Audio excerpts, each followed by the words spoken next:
So I used to get picked on in middle school for being, not surprisingly, kind of a nerd in middle school. And I would stick out because I dressed like a nerd, and it was very obvious that that is who I was. And it was just very painful to get picked on for something that I felt was actually an asset, and I felt like could actually get me somewhere. So it's just kind of annoying that people would pick on me for that. And I was a sophomore in high school. The student Christopher received really awful comments about what he would wear, and I chose to act like I didn't hear the comments instead of speaking up. And I still carry around a guilty feeling with me about how I handled the situation with Chris. You know, me speaking up may not have changed the situation. Maybe it would have, but maybe not. But he would have known that someone recognized what was going on, that I saw what people were doing, and that he didn't deserve it. So my bullying story is sort of that bullying doesn't just happen to little kids. My freshman year of college, I allowed myself to get bullied into attending a party where there was going to be underage drinking, and it almost cost me, very nearly cost me my college scholarship because that party was busted by the authorities very shortly after it began. My memory of bullying is when I was about 19. I was living in Austin, Texas, and I was a skate punk and a punk rocker, and I had this big old mohawk and all these little tendrils of hair tied with string. And we were out skateboarding one night, and we'd stopped and were sitting on a curb, and this police car pulled up, and these policemen got out and just kind of kept walking around us and kind of taunting us, and kept asking me questions about if I was a Native American and things like that. And I was unable to respond. And so ever since that day, whenever I've had interactions with police, I'm always tense. And when I was in high school, I had really bad acne. My teeth were pretty bad, and my mother did not know how to do my hair, so she'd send me to school with these big braids in my hair that the boys would pull on, the girls would pull on them. I remember specifically walking up the stairs one time and a group of girls pulling on the braids and screaming at me that they were fake, and why was I acting like they were really my hair. All right, so my story about bullying happened to me, I think, in my junior year in high school, just chilling with some friends. I think it was after school, and we had an incident where a bigger guy, for, I guess, basically because he didn't like me or something like that, picked me up and kind of threw me and tossed me on top of my head. I still have the scar to prove that it actually did happen.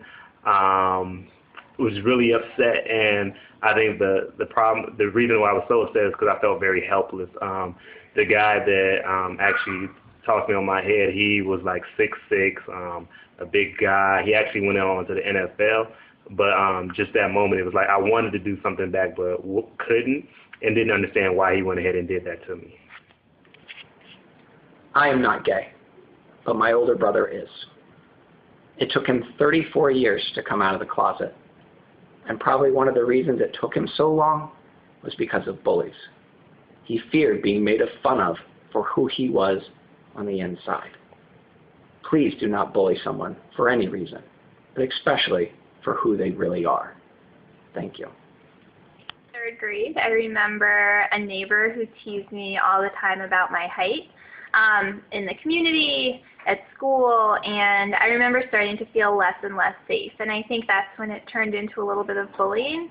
I'm glad it's something that I'm not sensitive about now, but I think it's really unfortunate that another young person was able to make me feel unsafe in my home and at school because of something I couldn't control.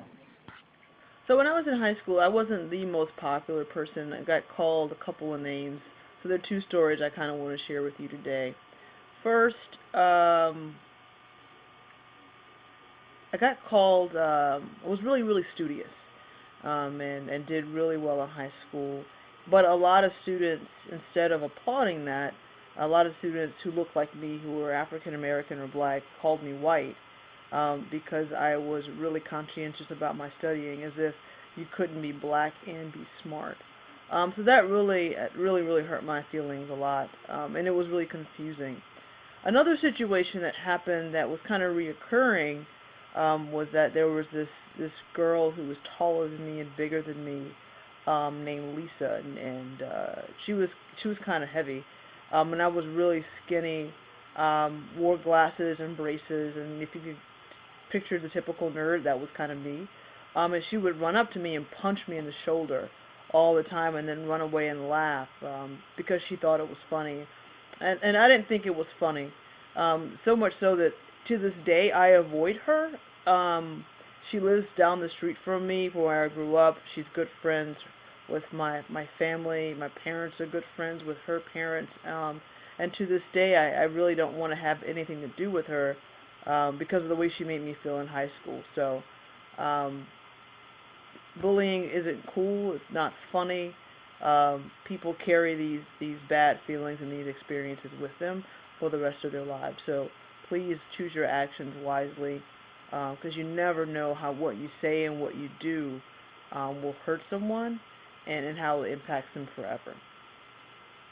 So when I was in 5th grade, my school was renovated and we got a lot of new students, and there was a young man who decided he did not like me because I had light skin and because I lived in a house instead of an apartment, and he decided he was going to focus on making my life awful. And he threw dictionaries at me and teased me, and one day pinned me up against the wall at recess.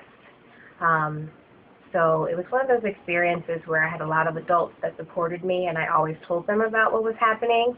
And I think back that if I had not have been strong enough to share, where would I be now?